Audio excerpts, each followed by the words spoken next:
Imagine a scene like this. When you wake up in the morning, you first scroll through WeChat moments before posting an update. You adjust the audience group over again and again to create different personas for different people. When sharing a photo on Rednote, you spend half an hour editing and adjusting filters, even removing every piece of clutter in the background one by one. Haven't you all had experiences like this? Generation Z are digital natives from junior high to college. We're used to building our personas on social medias. But are these carefully polished images a more vivid version of ourselves or a role performed for others?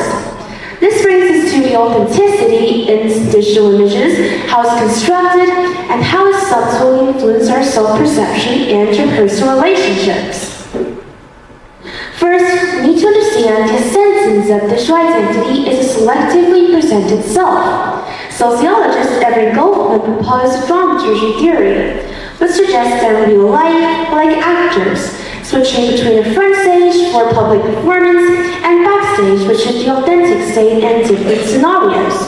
Social media, however, amplifies dramaturgy because we have the absolute right of editing. We decide what to post, what not to post, and how to edit photos all by ourselves.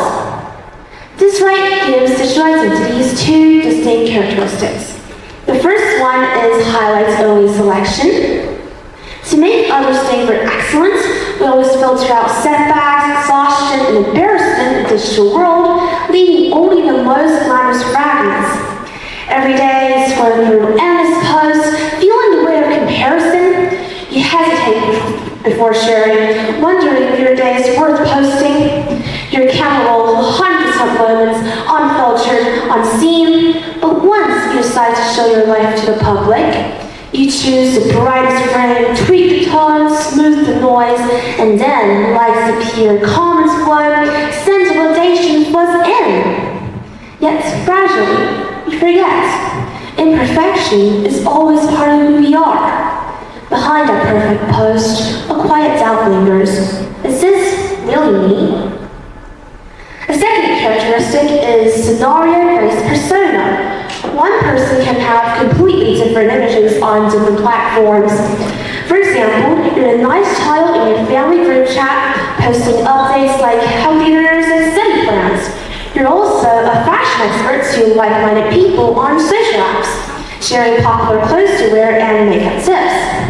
On video apps, you're humorous to your followers, posting videos like hilarious things at school and rants about boring classes. The switching between the states itself is not a problem, but once we start disguising ourselves to maintain a persona, for example, pushing yourself to be energetic and funny in front of the camera, even though you're actually introverted and socially anxious, this will drift you further away from your true self. What's more, what deserves more attention is that this performance is subtly changing our self-perception and interpersonal relationships.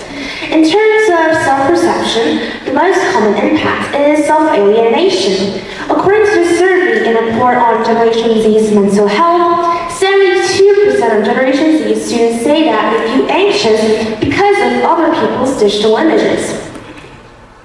Seeing classmates post your daily life as top students makes you doubt if you're working hard enough. Scrolling through influencers' perfect body shapes makes you dislike your own appearance.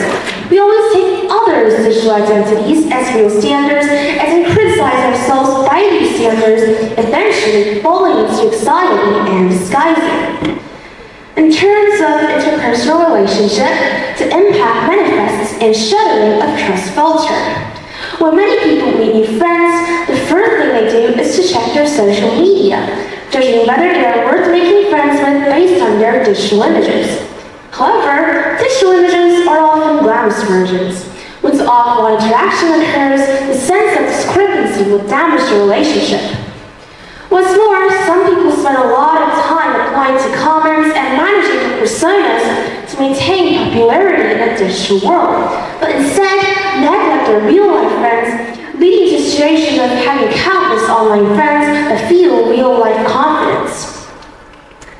The identity of Generation Z is now deeply intertwined with social media, But if we keep living in a pretended persona, we'll not only lose our true selves, but also miss out on sincere relationships that accept our imperfections.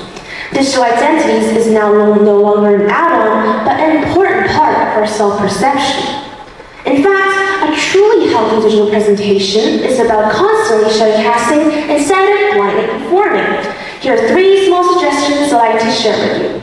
First is to leave gaps in your digital identities. You don't need to edit all your updates into one perfect complex. Occasionally posting updates that are not so positive will actually make others think you more authentic. Furthermore, not every moment needs to be online. Leave space for your private peace. Being real isn't about showing it all, but to show what really reflects you. Second, distinguish between showcasing and pleasing. Posting your favorite outfits or sharing book reviews is showcasing yourself, but forcing yourself to post content that you're not interested in just to gain followers or likes is pleasing others. Remember, likes and followers in a digital world is never more important than feeling comfortable yourself. When we stopped performing for validation, our digital world became lighter and more real. Third, focus on spending time with people around you or do things you love. You'll find out without the constraints of digital identities, you can find the genuine happiness beyond the screen. Finally, the value of social media is not to make us perform as perfect people, but to help us find people who truly understand us. When we dare to show our imperfections on social media, we can attract people who appreciate our true selves. When we stop being hostage by perfection, we can rediscover who we really are in a balance between digital and real worlds. May we all become masters of our digital identities instead of prisoners of our personas. While connecting with the world, let us all hold on to the most precious authenticity in our hearts. Be real, be present, and that's where happiness lives.